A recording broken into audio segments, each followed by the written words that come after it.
آگے چلتے ہیں جی۔ اعوذ باللہ من الشیطان الرجیم، بسم اللہ الرحمن الرحیم۔ سورۃ البقرہ آیت نمبر 113 سے۔ وقالت الیہود لیست النصارى علی شیء، وقالت الیہود، اور یہود نے کہا، لیستی، نہیں ہے، نصارہ کسی چیز پر، کسی شے پر۔ لیسا فعل ناقص ہے۔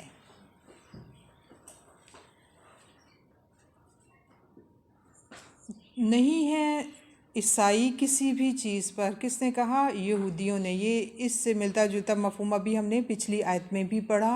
انہوں نے وہاں پہ کیا کہا تھا کہ وہ جنت میں نہیں جائیں گے، یہاں پہ کیا کہہ رہے ہیں کہ وہ کسی چیز پر نہیں ہیں۔ اور دوسری طرف وقالت النصارى لیست الیہود علی شیء، اور نصارہ نے بھی کہا کہ یہودی کسی چیز پر نہیں۔ تو کسی چیز پر نہیں سے مراد ان کا دین درست نہیں یا ان کے اعمال درست نہیں۔ تو دونوں کا خیال یہ تھا کہ ہم جس دین پر عمل پیرا ہیں وہ دین درست ہے، اور دوسرے جس دین پر یا جس شریعت کے مطابق عمل کر رہے ہیں وہ اللہ کے ہاں قابل قبول نہیں۔ حالانکہ ابھی اس سے اگلی بات ہم اللہ تعالیٰ کا حکم ابھی پڑھ کے آئے ہیں کہ اپنی اپنی تمناؤں سے بات نہیں ہوگی، بات کے لیے دلیل لانا ہوگی۔ مزید ان کی اللہ تعالیٰ خرابی کیا بتا رہے ہیں؟ وَهُمْ يَتْلُونَ الْكِتَابَ، حالانکہ وہ کتاب کی تلاوت کرتے ہیں۔ یتلون الکتاب، اب کس کتاب کی؟ یہود اپنی کتاب کی اور نصارہ اپنی کتاب کی، تورات اور انجیل کی۔ تو جو کتاب پڑھ کر بھی کتاب کے اپوزٹ باتیں کرے، کتاب کے خلاف باتیں کرے، کتاب کے مطابق باتیں نہ کرے، وہ کسی کو غلط کہنے کا تو روادار رہا نہیں۔ مثلا ہم خود پڑھیں قرآن پاک میں، جیسے ہم نے ابھی پیچھے ہی آیات میں پڑھا، اقیموا الصلاۃ، نماز پڑھو، محسن بنو۔ تو ہم نماز نہ پڑھیں، ہم محسن نہ بنیں، اور پھر ہم کہیں میں تو قرآن پڑھنے جاتی ہوں، تم قرآن بھی نہیں پڑھنے جاتی؟ میرا تو اتنا سپارہ ہو گیا، میں تو اتنا ہو گیا، تو میں تو پڑھی لکھی، تم تو بڑی جاہل۔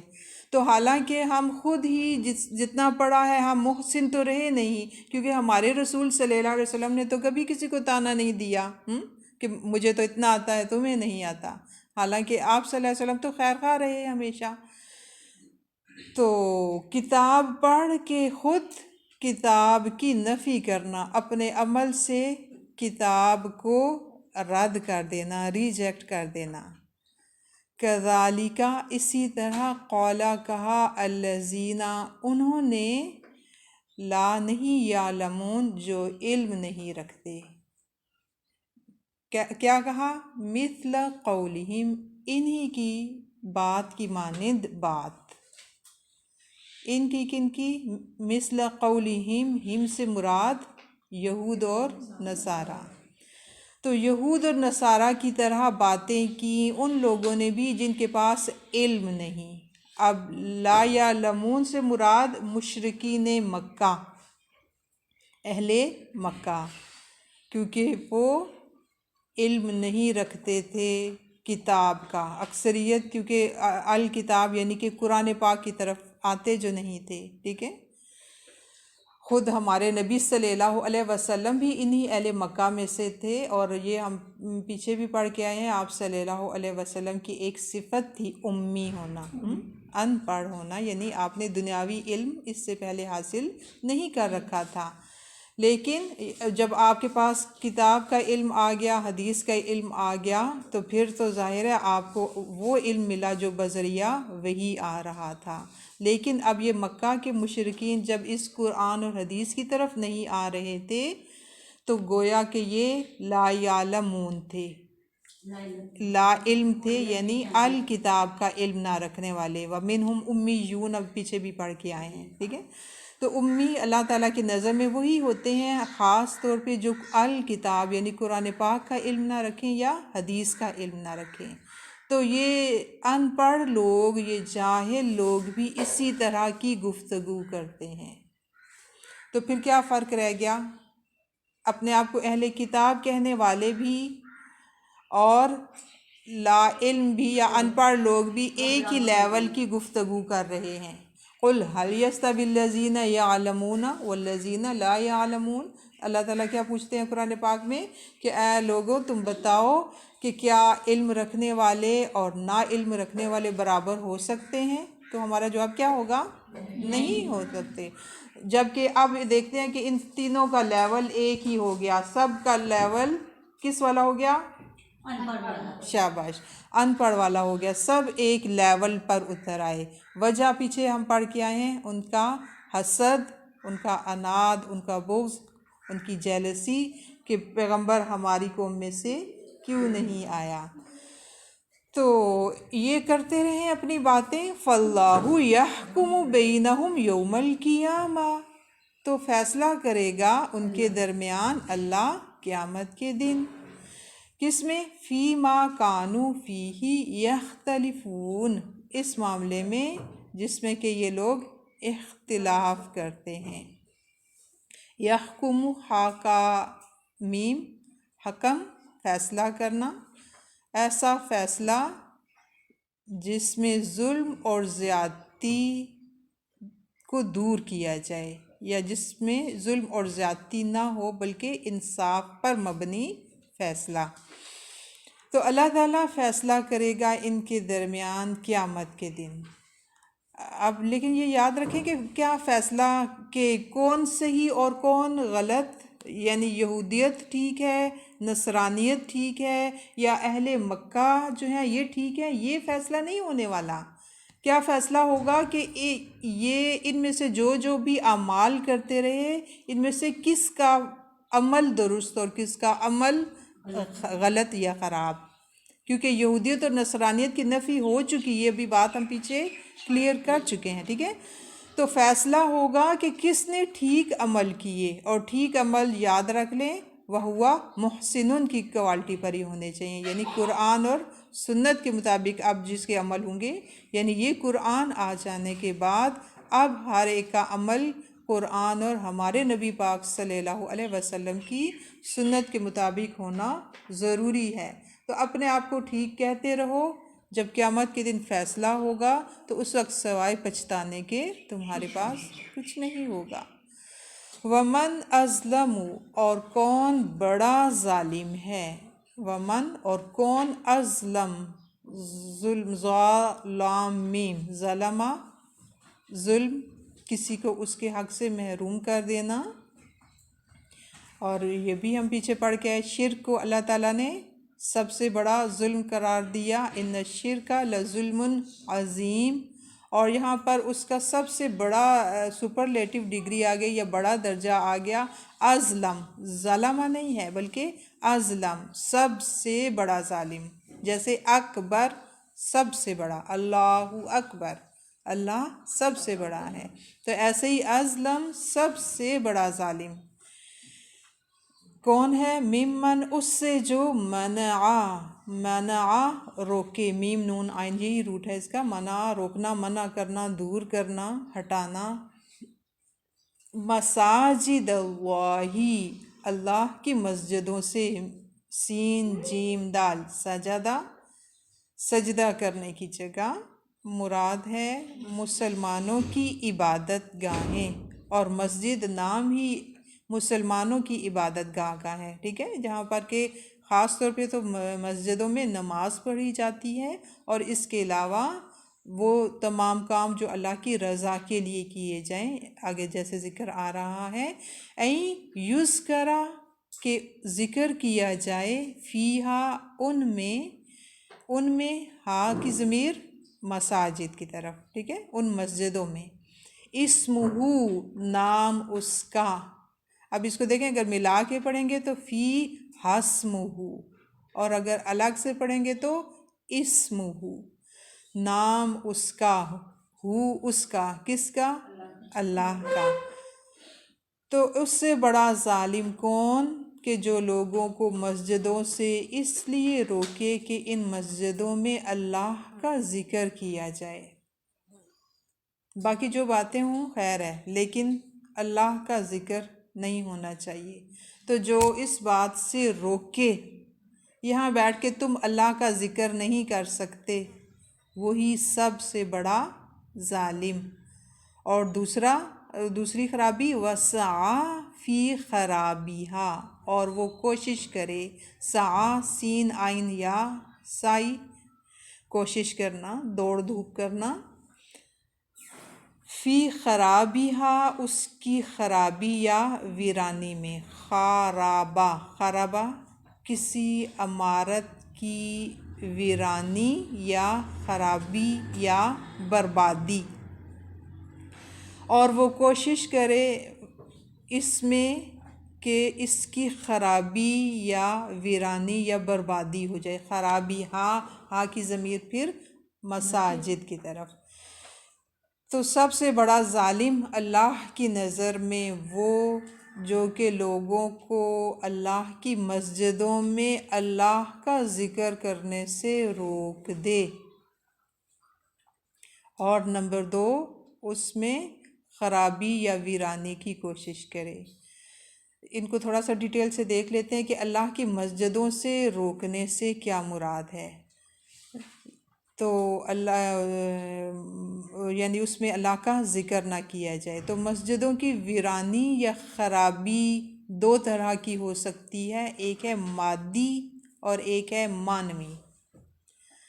مادی خرابی کیا ہوگی کہ مسجدوں میں نمازی نہ آئیں،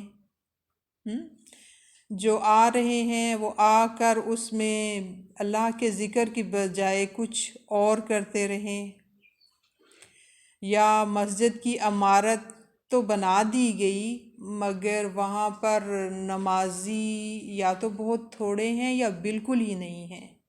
شاید آپ اس بات کو جانتے ہیں کہ بہت ساری ہمارے ملک میں ایسی مساجد بھی موجود ہیں جو بنا تو دی گئی مگر وہاں پر صرف ویرانی ہے، تالے پڑے ہوئے ہیں، اندر جالے لگے ہوئے ہیں، گھاس بڑھ کے تو چھتوں تک پہنچ رہا ہے، کبھی ان میں کوئی گھسا ہی نہیں۔ ایسی بے شمار مساجد ابھی ہمارے اپنے ملک میں موجود ہیں۔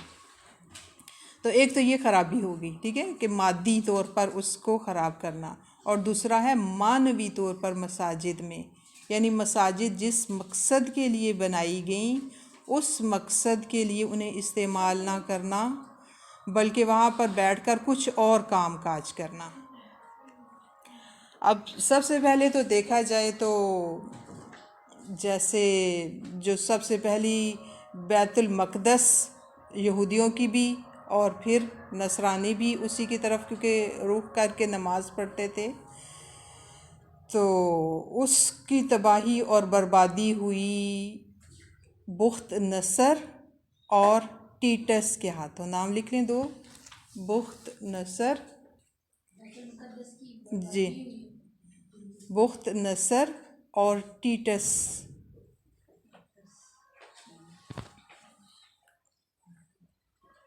بخت نصر جو ہے یہ مجوسی تھا اور اس نے آ کر بیت المقدس پر حملہ کیا، اور اس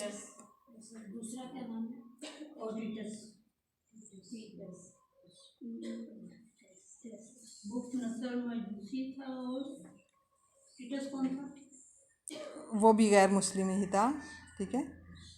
تو بخت نصر کی مدد کی نصرانیوں نے،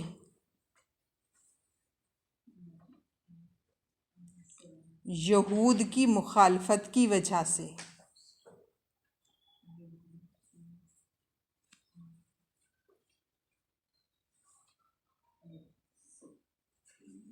اور ان دونوں نے بیت المقدس کی اینٹ سے اینٹ بجا دی، تورات کو جلا دیا،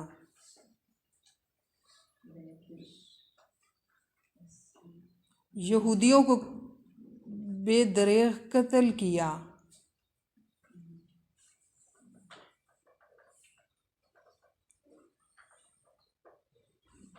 پھر جب ہمارے نبی پاک صلی اللہ علیہ وسلم مکہ سے ہجرت کر کے مدینہ میں آئے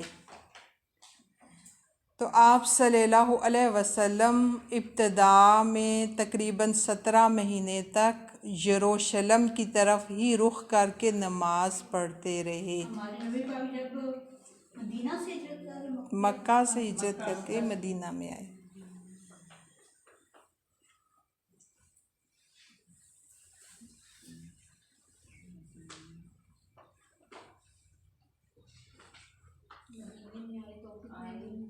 سترہ مہینے تک یروشلم کی طرف رخ کر کے نماز پڑھتے رہے۔ پھر انشاءاللہ ہم آگے دیکھیں کہ دوسرے پارے میں قبلہ کی تبدیلی کا حکم آیا۔ جی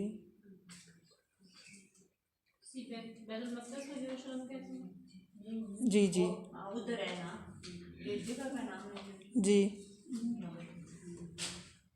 تو جب آپ صلی اللہ علیہ وسلم کو حکم ملا تحویل قبلہ کا، یعنی اپنا قبلہ بیت المقدس کی بجائے مکہ کو خانہ کعبہ کو بنا لو، تو پھر آپ صلی اللہ علیہ وسلم کی مخالفت کی انہی لوگوں نے، یہود نے اور نصارہ نے۔ دوسرے پارے کے شروع میں ہی ہم پڑھیں گے سَيَقُولُ السُّفَهَاءُ کہ بے وقوف لوگ ان قریب کہیں گے کہ اس کو ادھر سے ادھر موڑ کس نے دیا۔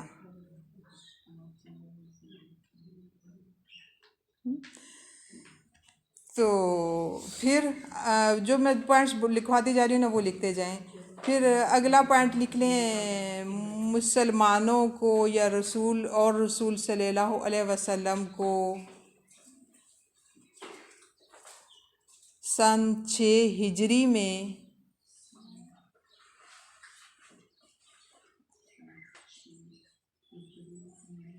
اہل مکہ نے عمرہ کرنے سے روک دیا،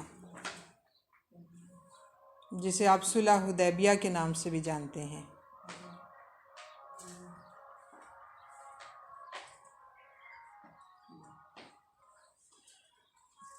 سن رکھا ہے نا؟ صلح حدیبیہ کے موقع پر 1400 مسلمان جو ہیں رسول صلی اللہ علیہ وسلم کے ہمراہ جب عمرہ کے لیے گئے تو انہوں نے کہا اس سال نہیں اگلے سال آ جا، حالانکہ وہ اپنے ساتھ قربانی کے جانور وغیرہ سب لے کر گئے ہوئے تھے۔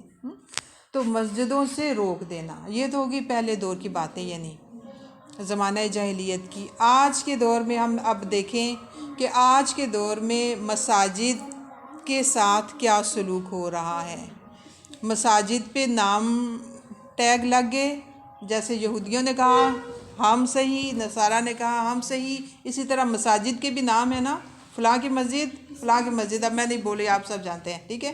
اور فلاں کی مسجد میں دوسرے فرقے کا بندہ اول تو آ نہیں سکتا، آ گیا تو اپنے مسلک کے مطابق وہاں پہ نماز پڑھ نہیں سکتا، کیونکہ اس کا مسلک کچھ اور، اس کا مسلک کچھ اور۔ پھر اسی طرح سے اگر پرانی ہسٹری دیکھی جائے نا، 4 بڑے امام جنہیں آپ کہتے ہیں، تو خانہ کعبہ میں ایک وقت رہا، اگر آپ پرانی تصویر نکال کے دیکھیں نا کہ خانہ کعبہ پر 4 مختلف مسالک کا قبضہ، تو کوئی اس طرح کا پوائنٹ لکھیں تو آپ کو وہ پوری تصویر نظر آ جائے گی۔ خانہ کعبہ ہے، ٹھیک ہے، یہاں پہ حنفی، یہاں پہ شافعی، یہاں پہ مالکی، یہاں پہ حنبلی، 4 مختلف اماموں نے اپنا اپنا کونا الگ الگ رکھا ہوا تھا۔ ہر ایک کا خیال تھا کہ اس دوسرے کے پیچھے نماز نہیں ہوتی، تو لہٰذا یہ اس کونے پہ نماز پڑھتے تھے، اس کے فالورز اس کے پیچھے، دوسرا بڑا امام، تو جنہیں ہم بڑا امام کہہ رہے ہیں نا، بڑے اماموں کا یہ حال تھا، ٹھیک ہے، یا بڑے مسالک کو ماننے والے سب ایک دوسرے کے مخالف، ایون کہ خانہ کعبہ میں، حالانکہ اللہ تعالیٰ نے جو مسلمانوں کے لیے اب رخ رکھا ہے نا جدھر نماز پڑھی جائے گی وہ ایک ہی ہے، خانہ کعبہ، تو چاروں طرف چلے جائیں، جہاں مرضی چلے جائیں، ہر طرف خانہ کعبہ ہی ہے نا، لیکن اس کی ڈویژن اس طرح سے کر دینا کہ ادھر ہی اس مسلک کے لوگ یہاں پہ، تو اللہ کے گھر میں یہ خرابیاں بھی ہوئیں۔ اور اسی طرح سے آج جیسے میں بتا رہی ہوں کہ ہمارے ہاں مساجد میں حتیٰ کہ اگر کوئی سنت کے مطابق نماز پڑھتا ہے، اونچی آواز میں آمین کہتا ہے، یا ہاتھ اس طریقے سے باندھتا ہے جدھر دوسرے مسالک کے لوگ کہیں اور باندھتے ہیں، تو ایسے لوگوں کو مسجد میں بھی نہیں آنے دیا جاتا، حتیٰ کہ انہیں مسجد میں آنے سے روک دیا جاتا ہے، ان کے ساتھ لڑائی جھگڑا کیا جاتا ہے۔ ایک تو یہ ہو گیا۔ اگلی بات، آج کے دور میں اگر دیکھی جائے تو بچوں کو جیسے روکا جاتا ہے مساجد میں، یا تو بچوں کو مساجد میں لانے نہیں دیا جاتا، اور اگر بچے آ گئے تو بچوں کے لباس دے کے انہیں مولوی صاحب ڈنڈا مار کے نہ بھیج دیتے، پینٹ اتار کے کافروں کا لباس، امی کو کوئی شلوار قمیض بنا کے دے، ہاں۔ تو ایون نکر بھی، یا یہ لانگ جو ہوتی ہے وہ تھوڑی سی شارٹ پہن لی، اس میں گھٹنے کور ہو گئے تو مرد کا سطر تو کور ہو گیا نا، تو کہاں بچوں کو اس لباس میں، اس حلیے میں مساجد میں مولوی حضرات نہیں داخل ہونے دیتے۔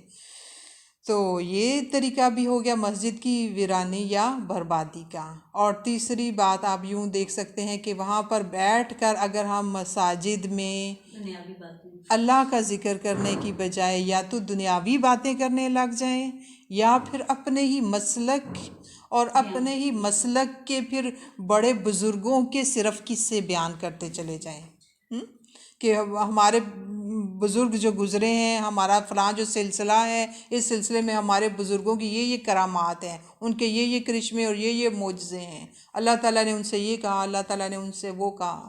حالانکہ اللہ تعالیٰ کسی کو کیسے کچھ کہہ سکتا ہے جب کہ وحی کا سلسلہ بند ہو چکا، تو پھر اس کے بعد کسی بزرگ کی گنجائش نہیں رہ جاتی نا کہ ڈائریکٹ اللہ تعالیٰ اسے کچھ کہے۔ ہاں، آپ صلی اللہ علیہ وسلم کیا فرمایا، میرے بعد نبوت ختم ہے، ہاں سچے خواب، کہ وہ خواب کی صورت میں کسی کو بشارت مل سکتی ہے، لیکن ڈائریکٹ کہنا کہ میرے بزرگ کو اللہ تعالیٰ نے یوں کہا یا یوں، میں اس کی ڈیٹیل میں نہیں جا رہی، تو یہ بھی مسجدوں کی بربادی یا خرابی کا باعث ہے۔ اور اسی طرح سے اگر مسجدوں کی صفائی نہیں کی جاتی، وہاں پر نماز پڑھنے کے لیے نہیں جاتے، تو یہ سب مسجدوں کی بربادی اور ویرانی کا باعث ہو گیا۔ ایسے سب لوگوں کا انجام کے لیے اللہ تعالیٰ نے کیا حکم دیا، اولئک، یہی تو وہ لوگ ہیں، ما نہیں کانا ہے لہم ان کے لیے، این یدخلوہا کہ وہ داخل ہوں ان میں، الا مگر خائفین ڈرتے ہوئے۔ انہیں چاہیے تھا کہ مساجد میں ڈرتے ہوئے داخل ہوتے۔ خود ہی مساجد میں جب آئیں لوگ تو ان کے دل میں اللہ کا خوف ہو، اللہ کی عظمت، اللہ کی بڑائی ہو، ان کے دل اللہ کی عظمت اور بڑائی سے لبریز ہوں، کانپ رہے ہوں، لرز رہے ہوں۔ تو جب اللہ کی عظمت ہوگی تو اپنا آپ تو حقیر لگے گا ہی نا، تو اپنے آپ کو حقیر سمجھنا اور اللہ کی بڑائی بیان کرنا۔ تو جو مساجد میں جا کے خود بڑے بن جائیں، دوسروں پر رعب جمانے لگ جائیں، تو ایسا اللہ تعالیٰ کے ہاں ناپسندیدہ ہے۔ تو جو روکنے کا کام کرتے ہیں اللہ تعالیٰ کہتے ہیں انہیں بھی چاہیے تھا کہ اپنے دل میں اللہ کا ڈر لاتے، اگر اللہ کا ڈر لاتے تو پھر وہی کام کرتے جس کا کہ اللہ نے حکم دیا ہے۔ تو جو اس کو روکیں گے، یعنی نمازیوں کو یا مسجدوں کی ویرانی کا باعث بنیں گے، لہم ان کے لیے فی الدنیا خزی، دنیا میں ہے رسوائی، وَلَهُمْ اور ان کے لیے فی الآخرتی آخرت میں عذاب عظیم، بہت بڑا عذاب، اور یہ ہو کر رہے گا۔ اس دور میں بھی لوگوں کے ساتھ ہوا جنہوں نے ایسا کیا، جیسے صلح حدیبیہ کے موقع پر اگر روکا تو بعد میں اپنے ہی انہی لوگوں کے ہاتھوں، اس کی ڈیٹیل انشاءاللہ جہاں ہم دیکھیں گے نا، صلح حدیبیہ کے موقع پر جس کو مشرکین مکہ نے بڑا یعنی اپنی طرف سے سربراہ بنا کر بھیجا کہ تم جاؤ اور محمد صلی اللہ علیہ وسلم کو منع کرو کیونکہ وہ جو ہے مکہ پر چڑھائی کے لیے آ رہا ہے، اسے خلاف کر کے بھیجا۔ لیکن جب وہ آیا اور اس نے دیکھا کہ ان کے پاس تو اونٹ ہیں اور ان اونٹوں کی گردنوں میں وہ کجاوے اور وہ نشان پڑے ہوئے ہیں جس کی وجہ سے پتہ چل جاتا ہے کہ یہ قربانی کے لیے جانور ہے، اور وہ کجاوے ان کی گردنوں میں اونٹوں کی گردنوں میں بہت دن رہنے کی وجہ سے نا گردن کے بال جھڑ چکے تھے، تو وہ وہیں سے واپس چلا گیا اور ان کو کہنے لگا میں نہیں تمہاری طرف سے بات کروں گا، تم نے مجھ سے جھوٹ بولا ہے، وہ تو عمرہ کے لیے آئے ہیں، ان کے پاس جو جانور ہیں وہ قربانی کے لیے ہیں، یعنی دور سے دیکھنے سے ہی پتہ چل رہا ہے۔ تو وہیں سے رسوائی کا سلسلہ شروع ہوتے ہوتے پھر جب مکہ فتح ہوا اور پھر اس کے بعد مسلمانوں کو جو فتوحات نصیب ہوئیں، تو اس سب سے اللہ تعالیٰ نے دکھا دیا کہ کامیابی اہل ایمان ہی کی ہوگی اور رسوائی ہوگی ایسے سب لوگوں کی جو یہ کام کریں گے، اور آخرت میں تو بڑا عذاب ملنے ہی والا ہے۔ وآخر دعوانا ان الحمد للہ رب العالمین۔